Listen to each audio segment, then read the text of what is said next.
সাবিয়ার বাচ্চামো ধরনের প্রশ্নে রাগী সশব্দে হেসে উঠল। সাহাস্যে বলল, এই প্রশ্নের উত্তর আমার জানা নেই মিস সাবিহা। ভালো হয় আপনি আমার মাকে জিজ্ঞেস করুন। সাবিয়া রাগীবের প্রতি উত্তরে তোয়াক্কা না করে ফিরতি প্রশ্ন করলো। আপনার চেহারাটাও দেখতে ফরেনারদের মতো লাগে, অদ্ভুত তো। আপনার জন্ম কি বিদেশে নাকি? রাগীব কিয়ৎক্ষণ ভরকালো, তৎক্ষণাৎ নিজেকে সামনে নিয়ে বলল, দেশে এমন অনেক ছেলে মেয়ে পাবেন যাদের চেহারা দেখতে অনেকটা ফরেনারদের মতো। আমি হয়তো তাদের মধ্যে একজন। অতঃপর সে সাবিয়াকে কোনো কথা বলার সুযোগ না দিয়ে প্রসঙ্গ পাল্টে বলল। আপনার ব্লাইন্ড ডেটের অ্যারেঞ্জমেন্ট কে করেছে? প্রসঙ্গ পাল্টে যেতে দেখে সাবিয়া কিছুটা মনক্ষুণ্ণ হলো, তবে এতে জোর না দিয়ে সে রাগীবের প্রশ্নের জবাব দিল। সোফিয়া। আর আপনি যে জর্জের বন্ধু তা জানতাম না। রাগীব মৃদু হেসে বলল, এই যে, এখন জেনে নিলাম। হ্যাঁ, বাই দ্য ওয়ে, আপনি তো ভেনিসে এসেছেন বেশি দিন হয়নি। এই অল্প সময় আপনার সাথে জর্জের বন্ধুত্বও হয়ে গেল, আর সে আপনাকে ব্লাইন্ড ডেটের অ্যারেঞ্জমেন্টও করে দিল। কি করে পসিবল এটা? Nothing is impossible miss Sabiha Tasnim. আমি রাগীবের কথার মাঝে ওয়েটার অর্ডারকৃত খাবার দিয়ে গেল। খাবার পেয়ে দুজনেই খাবার খাওয়ার পূর্ব প্রস্তুতি নিতে লাগলো। ইতিমধ্যে সাবিয়া কিঞ্চিত বিস্মিত কণ্ঠে জিজ্ঞেস করে বসলো। আপনি আমার ফুল নেম জানেন কি করে? রাগীব চামচ হাতে নিতে নিতে বলল। ব্লাইন্ড ডেটের পার্টনার সম্পর্কে আর কিছু জানা হোক বা না হোক, তার নাম জানাটা মাস্ট। সাবিয়া আর প্রতি উত্তর করলো না। দুজনের খাবার খেতে ব্যস্ত হয়ে পড়লো। খাওয়া শেষে রাগীব বিল মিটিয়ে সাবিহাকে নিয়ে রেস্টুরেন্ট হতে বেরিয়ে পড়লো। প্রতিমধ্যে রাগীব বলল। মিস সাবিহা, আমার কাছে অন্যান্যদের মতো লং ড্রাইভে যাওয়ার জন্য গাড়ি নেই। সো আমি কি ভেনিসের নির্জন রাস্তা ধরে পাশাপাশি হাঁটতে পারি? সাবিয়া মিষ্টি হেসে বলল। Why not? যদিও আমার গাড়ি আছে, তবে রাতের নির্জন পরিবেশে হাঁটার মজাই আলাদা। তো দেরি কেন, চলুন। ভেনিসের নির্জনতম রাস্তার সৌন্দর্যের সাক্ষী হই দুজন। চলুন। তারা দুজনেই হাঁটছে, ধীর পথে হাঁটছে। তাদের পথ চলা হচ্ছে পাশাপাশি।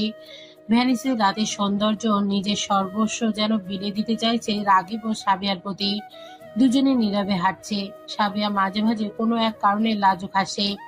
এদিকে রাগীবের মন চাইছে তার স্নিগ্ধময়ীর হাতটা আলতো করে ধরে এই নির্জনতম পথ অতিক্রম করতে।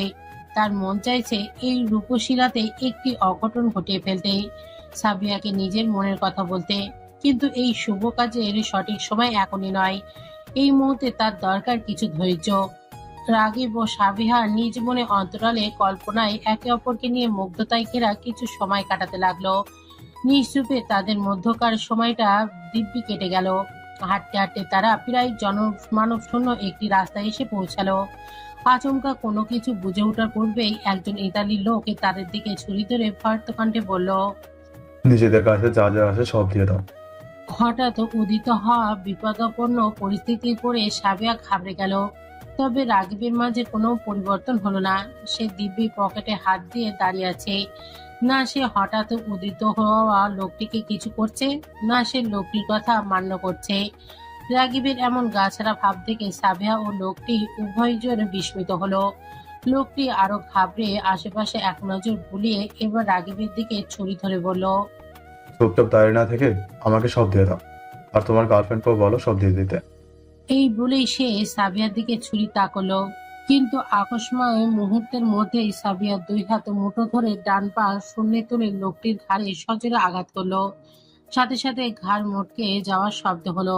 চলমান পরিস্থিতির বুঝে ওঠার পূর্বে এই লোকটি দুর্বল হয়ে ছুরি ফেলে দিয়ে মাটিতে লুটিয়ে পড়লো। এদিকে সাবিয়া এই কাণ্ডে রাগী বিস্মিত চাহনিতে তার দিকে চেয়ে রইল। লোকটি মাটিতে লুটিয়ে পড়তেই সাবিয়া স্বাভাবিক ভঙ্গিতে দাঁড়ালো। রাগীবের বিস্মিত চাহনি অনুসরণ করে সে জিজ্ঞেস করলো। রাগীব তৎক্ষণাৎ নিজেকে সামলে নিল। সাবিয়ার দৃষ্টি পেরিয়ে লোকটির দিকে একবার নজর বুলিয়ে বলল। এভাবে না করলেও পারতেন। লোকটি শুধু শুধু মার খেলো।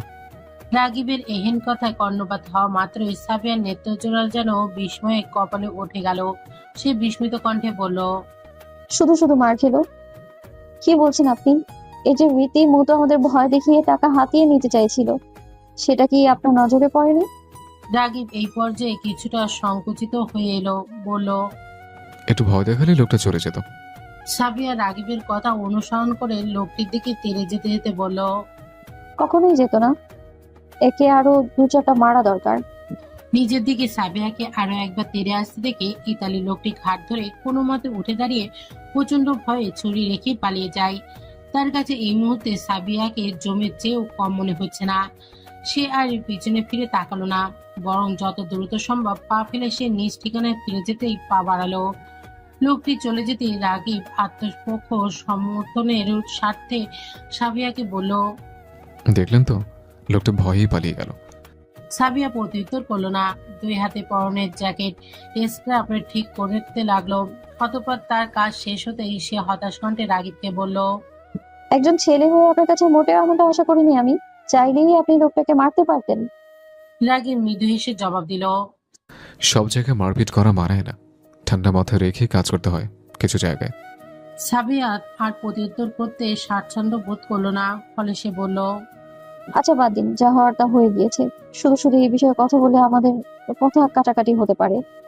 Yeah right. দুজন কিছু মুহূর্তের জন্য নীরবতা পালন করলো, অলিখিত নীরবতা। তাদের নীরবতার জালে ফেসে তাদের পদধ্বনির আওয়াজ স্পষ্টভাবে কর্ণগোচর হলো। স্নিগ্ধ নীরব পরিবেশে কংক্রিটের রাস্তায় জুতোর আওয়াজটা বেশ ভালোই লাগছে, অদ্ভুত রকমের উপভোগ্য। সাবিয়া হাঁটতে হাঁটতে মনোযোগ সহকারে তা শুনছে। ইস, এই দারুণ শব্দটা সে এর পূর্বে লক্ষ্য করেনি কেন? এই নিয়ে ভাবতে ভাবতে সাবিয়া যে কখন বাড়িতে চলে এলো সে টেরও পেল না। যখন সে টের পেল যে সে বাড়িতে চলে এসেছে, তখনই সে কোনরূপ কথাবার্তা ছাড়াই রাগীবের হাত ধরে টেনে বাড়ির আঙিনায় এক কোণায় নিয়ে এলো।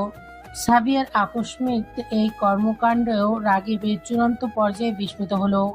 সে কণ্ঠে আকাশসম বিস্ময় প্রকাশ করে বলল। কি ব্যাপার সাবিহা, এভাবে হুট করে আমাকে টেনে নিলেন কেন? রাগীবের কণ্ঠস্বর সাবিয়ার নিকটে খানিক জড়ালো শোনালো। তার ভীতু চেহারায় এই পর্যায়ে আরো অস্থিরতা দেখা মিলল। সে নিজের ঠোঁটের উপর আঙুল ঠেকে সতর্ক কণ্ঠে নিম্নস্বরে রাগীবকে বলল। ধীরে কথা বলুন। আমাদের দুজনকে রাতে এইভাবে একসাথে দেখলে আমার আব্বু আমাকে সিনক্রিয়েট করে ফেলবে আমার সাথে। সাবিয়ার সতর্ক বাণী শুনে রাগীব হুঁশিয়ারি চাহনিতে আশেপাশে এক নজর বুলিয়ে নিল। অতঃপর সাবিয়ার ন্যায় নিম্ন স্বরে বলল। ডোন্ট ওয়ারি, আশেপাশে কেউ নেই, কিন্তু আপনি এভাবে লুকাচ্ছেন কেন? কারণ আছে লুকানোর। আসলে আমার এই ব্লাইন্ড ডেটের কথা বাসা কেউ জানে না। আমি কাউকে জানাতেও চাইছি না, কারণ আব্বু আর সামাদ ভাই এইসব সহ্য করতে পারবে না। এখন আপনার কাছে আমার একটাই রিকোয়েস্ট, আমাদের ফ্যামিলির কাউকে এই নিয়ে কিছু বলবেন না প্লিজ।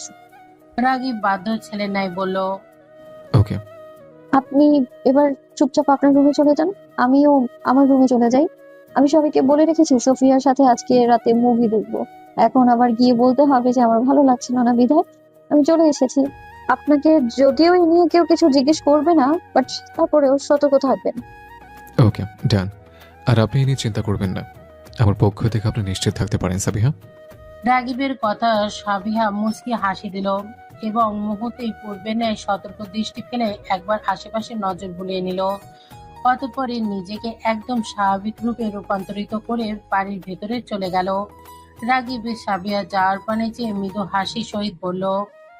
ভালোই লাগে তোমার এই রূপটা, কখনো ভীতু, কখনো সাহসী, অদ্ভুত এক মিশ্র রূপ।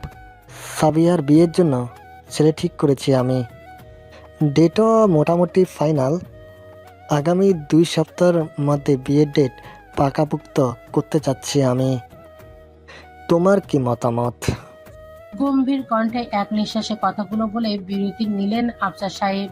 এদিকে আকস্মাই স্বামীর নিকট হতে এমন সংবাদ শুনে কিছুক্ষণের জন্য স্তম্ভিত চাউনিতে চেয়ে রইলেন সালমা বেগম। এ কি শুনছেন তিনি? তার মেয়ের বিয়ে, সবকিছু ঠিকঠাক, অথচ তিনিই জানেন না। অবশ্য এই সংবাদটির বিষয়ে তার অবগত এবং অনবগত দুটোই একই কাতারে পড়ে। আফসার সাহেব যদি তার অনুমতি ব্যতীত বিয়েটা করিয়েও ফেলে, তারপরও অবাক হবেন না সালমা বেগম। কারণ স্বামীর সামনে তিনি কিছুই না, তার কোনো ব্যক্তিত্বই নেই, নেই তার স্বামীর জীবনে তার কোনো গুরুত্ব। তিনি ছেলে মেয়ের জন্যই স্বামীর অনুমতি ব্যতীত কোনো সিদ্ধান্ত নিতে পারে না।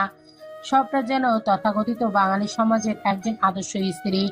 কিন্তু আদৌ কি একে আদর্শ নামক ভারী শব্দের তকমা দেওয়া যুক্তিযুক্ত? সালমা বেগম অতি মোলায়েম স্বরে নিম্ন কণ্ঠে বললেন। ছেলে ভালো হলে সব ভালো। আফজাল সাহেব পূর্বকৃত কণ্ঠেই বললেন। ছেলেটাকে হয়তো তুমি চিনে থাকবে, এর আগে দেখেছো কিনা।